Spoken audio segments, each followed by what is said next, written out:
ओम शांति। 10 जुलाई 2025 बाबा की महावाक्य। मीठे बच्चे, देही अभिमान छोड़ देही अभिमानी बनो। देही अभिमानियों को ही ईश्वरीय संप्रदाय कहा जाता है।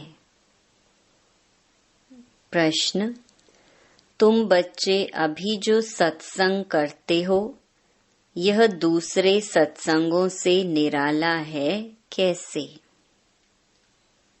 उत्तर: यही एक सत्संग है जिसमें तुम आत्मा और परमात्मा का ज्ञान सुनते हो। यहाँ पढ़ाई होती है, एम ऑब्जेक्ट भी सामने है। दूसरे सत्संगों में ना पढ़ाई होती, ना कोई एम ऑब्जेक्ट है। ओम शांति। रूहानी बच्चों प्रति रूहानी बाप समझा रहे हैं। रूहानी बच्चे सुन रहे हैं। पहले पहले बाप समझाते हैं, जब भी बैठो तो अपने को आत्मा समझकर बैठो, देह न समझो। देह अभिमानी को आसुरी संप्रदाय कहा जाता है। देही अभिमानियों को ईश्वरीय संप्रदाय कहा जाता है। ईश्वर को देह है नहीं, वह सदैव आत्म अभिमानी है। वह है सुप्रीम आत्मा, सभी आत्माओं का बाप। परम आत्मा अर्थात ऊंचे ते ऊंचा। मनुष्य जब ऊंचे ते ऊंचा भगवान कहते हैं तो बुद्धि में आता है वह निराकार लिंग रूप है। निराकार लिंग की पूजा भी होती है। वह है परमात्मा, यानी सभी आत्माओं से ऊंच है। वह भी आत्मा, परंतु ऊंच आत्मा। वह जन्म मरण में नहीं आते हैं। बाकी सब पुनर्जन्म लेते हैं और सभी हैं रचना। रचता तो एक ही बाप है। ब्रह्मा, विष्णु, शंकर भी रचना है। मनुष्य सृष्टि भी सारी है रचना। रचता को बाप कहा जाता है। पुरुष को भी रचता कहा जाता है। स्त्री को एडॉप्ट करते हैं, फिर उनसे क्रिएट करते हैं, पालना करते हैं। बस विनाश नहीं करते हैं। और जो धर्म स्थापक होते हैं वह भी क्रिएट करते हैं, फिर उनकी पालना करते हैं। विनाश कोई भी नहीं करते। बेहद का बाप, जिसको परम आत्मा कहा जाता है, जैसे आत्मा का रूप बिंदी है, वैसे ही परम पिता परमात्मा का भी रूप बिंदी है। बाकी इतना बड़ा लिंग जो बनाते हैं, वह सब भक्ति मार्ग में पूजा के कारण। बिंदी की पूजा कैसे हो सकती? भारत में रुद्र यज्ञ रचते हैं तो मिट्टी का शिवलिंग और सालीग्राम बनाकर फिर उनकी पूजा करते हैं। उनको रुद्र यज्ञ कहा जाता है। वास्तव में असली नाम है राजस्व अश्वमेध अविनाशी रुद्र गीता ज्ञान यज्ञ, जो शास्त्रों में भी लिखा हुआ है। अब बाप बच्चों को कहते हैं, अपने को आत्मा समझो। और जो भी सत्संग है उसमें आत्मा या परमात्मा का ज्ञान ना कोई में है न दे सकते हैं। वहां तो कोई एम ऑब्जेक्ट होती नहीं। तुम बच्चे तो अभी पढ़ाई पढ़ रहे हो। तुम जानते हो आत्मा शरीर में प्रवेश करती है। आत्मा अविनाशी है, शरीर विनाशी है। शरीर द्वारा पाठ बजाती है। आत्मा तो अशरीरी है ना। कहते भी हैं नंगे आए हैं नंगे जाना है। शरीर धारण किया फिर शरीर छोड़कर नंगे जाना है। यह बाप तुम बच्चों को ही बैठ समझाते हैं। यह भी बच्चे जानते हैं। भारत में सतयुग था तो देवी देवताओं का राज्य था, एक ही धर्म था। यह भी भारतवासी नहीं जानते हैं। बाप को जिसने नहीं जाना उसने कुछ नहीं जाना। प्राचीन ऋषि मुनि भी कहते थे, हम रचता और रचना को नहीं जानते हैं। रचयिता है बेहद का बाप, वही रचना के आदि मध्य अंत को जानते हैं। आदि कहा जाता है शुरू को, मध्य बीच को। आदि है सतयुग जिसको दिन कहा जाता है। फिर मध्य से अंत तक है रात। दिन है सतयुग त्रेता। स्वर्ग है वंडर ऑफ वर्ल्ड। भारत ही स्वर्ग था जिसमें लक्ष्मी नारायण राज्य करते थे। यह भारतवासी नहीं जानते हैं। बाप अभी स्वर्ग की स्थापना कर रहे हैं। बाप कहते हैं तुम अपने को आत्मा समझो। हम फर्स्ट क्लास आत्मा हैं। इस समय मनुष्य मात्र सब देह अभिमानी है। बाप आत्म अभिमानी बनाते हैं। आत्मा क्या चीज है यह भी बाप बतलाते हैं। मनुष्य कुछ भी नहीं जानते। भल कहते भी हैं भ्रकुटी के बीच चमकता है अजब सितारा, परंतु वह क्या है, कैसे उसमें पार्ट भरा हुआ है, वह कुछ भी नहीं जानते। अभी तुमको बाप ने समझाया है। तुम भारतवासियों को 84 जन्मों का पाठ बजाना होता है। भारत ही ऊंच खंड है। जो भी मनुष्य मात्र हैं उनका यह तीर्थ है। सर्व की सद्गति करने बाप यहाँ आते हैं। रावण राज्य से लिबरेट कर गाइड बन ले जाते हैं। मनुष्य तो ऐसे ही कह देते, अर्थ कुछ भी नहीं जानते। भारत में पहले देवी देवता थे, उन्हों को ही फिर पुनर्जन्म लेना पड़ता है। भारतवासी ही सो देवता, फिर क्षत्रिय, वैश्य, शूद्र बनते हैं। पुनर्जन्म लेते हैं ना। इस नॉलेज को पूरी रीति समझने में 7 रोज लगते हैं। पतित बुद्धि को पावन बनाना है। यह लक्ष्मी नारायण पावन दुनिया में राज्य करते थे ना। उन्हों का ही राज्य भारत में था तो और कोई धर्म नहीं था, एक ही राज्य था। भारत कितना सॉल्वेंट था। हीरे जवाहरों के महल थे। फिर रावण राज्य में पुजारी बने हैं। फिर भक्ति मार्ग में यह मंदिर आदि बनाए हैं। सोमनाथ का मंदिर था ना। एक मंदिर तो नहीं होगा। यहाँ भी शिव के मंदिर में इतने तो हीरे जवाहर थे जो मोहम्मद गजनवी ऊंट भर कर ले गए। इतने माल थे, ऊंट तो क्या, कोई लाखों ऊंट ले आए तो भी भर न सके। सतयुग में सोने हीरे जवाहरों के तो अनेक महल थे। मोहम्मद गजनवी तो अभी आया है। द्वापर में भी कितने महल आदि होते हैं। वह फिर अर्थक्वेक में अंदर चले जाते हैं। रावण की कोई सोने की लंका होती नहीं है। रावण राज्य में तो भारत का ये हाल हो जाता है। 100% irreligious, unrighteous, insolvent, पतित, विशियस। नई दुनिया को कहा जाता है वाइसलेस। भारत शिवालय था जिसको वंडर ऑफ वर्ल्ड कहा जाता है।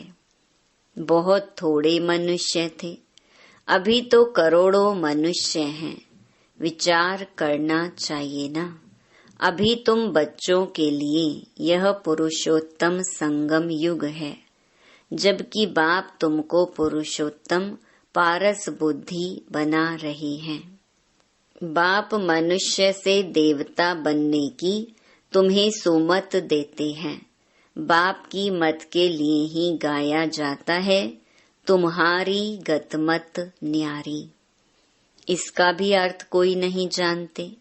बाप समझाते हैं, मैं ऐसी श्रेष्ठ मत देता हूँ जो तुम देवता बन जाते हो। अब कलयुग पूरा होता है। पुरानी दुनिया का विनाश सामने खड़ा है। मनुष्य बिल्कुल ही घोर अंधियारे में कुंभकर्ण की नींद में सोए पड़े हैं, क्योंकि कहते हैं शास्त्रों में लिखा है कलयुग तो अभी बच्चा है, 40,000 वर्ष पड़े हैं। 84 लाख योनियां समझने के कारण कल्प की आयु भी लंबी चौड़ी कर दी है। वास्तव में है 5,000 वर्ष। बाप समझाते हैं, तुम 84 जन्म लेते हो, ना कि 84 लाख। बेहद का बाप तो इन सभी शास्त्रों आदि को जानते हैं। तब तो कहते हैं ये सब हैं भक्ति मार्ग की, जो आधा कल्प चलते हैं। इससे कोई मुझे नहीं मिलते। यह भी विचार करने की बात है कि अगर कल्प की आयु लाखों वर्ष दे, फिर तो संख्या बहुत होनी चाहिए, जबकि क्रिश्चियन की संख्या 2000 वर्ष में इतनी हुई है। भारत का असुल धर्म देवी देवता धर्म है। वह चला आना चाहिए, परंतु आदि सनातन देवी देवता धर्म को भूल जाने कारण कह देते हमारा हिंदू धर्म है। हिंदू धर्म तो होता ही नहीं। भारत कितना ऊंच था। आदि सनातन देवी देवता धर्म था तो विष्णुपुरी थी, अब है रावणपुरी। वही देवी देवताएं 84 जन्म के बाद क्या बन गए हैं। देवताओं को वाइसलेस समझ, अपने को विशेष समझ उन्हों की पूजा करते हैं। सतयुग में भारत वाइसलेस था, नई दुनिया थी, जिसको नया भारत कहते हैं। ये है पुराना भारत। नया भारत क्या था, पुराना भारत क्या है। नई दुनिया में भारत ही नया था, अब पुरानी दुनिया में भारत भी पुराना है। क्या गति हो गई है। भारत ही स्वर्ग था, अभी नर्क है। भारत मोस्ट सॉल्वेंट था, भारत ही मोस्ट इनसॉल्वेंट है। सबसे भीख मांग रहे हैं, प्रजा से भी भीख मांगते हैं। ये तो समझ की बात है ना। आज के देह अभिमानी मनुष्यों को थोड़ा पैसा मिला तो समझते हैं हम तो स्वर्ग में बैठे हैं।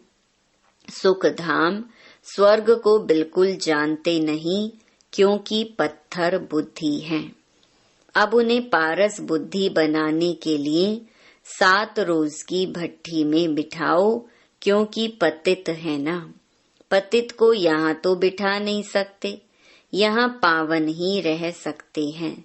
पतित को अलाउ नहीं कर सकते। तुम अभी पुरुषोत्तम संगम युग पर बैठे हो, जानते हो बाबा हमको ऐसा पुरुषोत्तम बनाते हैं।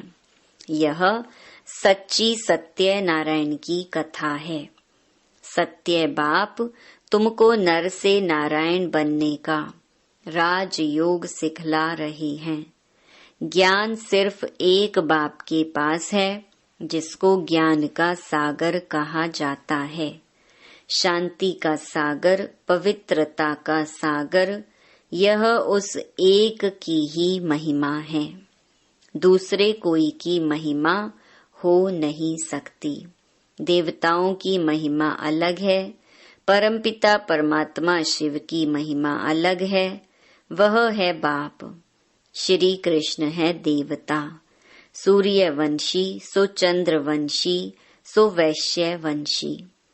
मनुष्य हम सो का अर्थ भी समझते नहीं। हम आत्मा सो परमात्मा कह देते हैं, कितना रॉन्ग है। अभी तुम समझाते हो कि भारत की चढ़ती कला और उतरती कला कैसे होती है। यह है ज्ञान, वह सब है भक्ति। सतयुग में सब पावन थे। राजा रानी का राज्य चलता था। वहाँ वजीर भी नहीं होता है, क्योंकि राजा रानी खुद ही मालिक हैं। बाप से वर्षा लिया हुआ है, उनमें अक्ल है। लक्ष्मी नारायण को कोई के राय लेने की दरकार नहीं है। वहाँ वजीर होते नहीं। भारत जैसा पवित्र देश कोई था नहीं। महान पवित्र देश था। नाम ही था स्वर्ग, अभी है नरक। नरक से फिर स्वर्ग बाप ही बनाएगा। अच्छा, मीठे मीठे सिकिलधे बच्चों प्रति मात पिता बाप दादा का याद प्यार और गुड मॉर्निंग। रूहानी बाप की रूहानी बच्चों को नमस्ते। धारणा के लिए मुख्य सार। पहला, एक बाप की सोमत पर चलकर मनुष्य से देवता बनना है। इस सुहावने संगम युग पर स्वयं को पुरुषोत्तम पारस बुद्धि बनाना है। दूसरा, 7 रोज की भट्ठी में बैठ पतित बुद्धि को पावन बुद्धि बनाना है।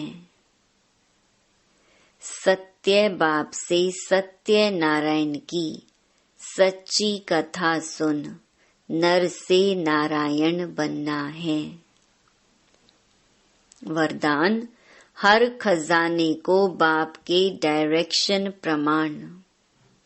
कार्य में लगाने वाले ऑनेस्ट व ईमानदार भव। ऑनेस्ट अर्थात ईमानदार उसे कहा जाता है जो बाप के प्राप्त खजानों को बाप के डायरेक्शन बिना किसी भी कार्य में नहीं लगाए। अगर समय, वाणी, कर्म, श्वास व संकल्प परमत या संग दोष में व्यर्थ तरफ गंवाते हो, स्वचिंतन के बजाय पर चिंतन करते हो, स्वमान की बजाय किसी भी प्रकार के अभिमान में आते हो, श्रीमत के बदले मनमत के आधार पर चलते हो, तो ऑनेस्ट नहीं कहेंगे। यह सब खजाने विश्व कल्याण के लिए मिले हैं, तो उसी में ही लगाना, यही है ऑनेस्ट बनना। स्लोगन, अपोजिशन माया से करनी है, दैवी परिवार से नहीं। अव्यक्त इशारे, संकल्पों की शक्ति जमा कर श्रेष्ठ सेवा के निमित्त बनो। सभी आत्माएं एक ही बेहद का परिवार हैं।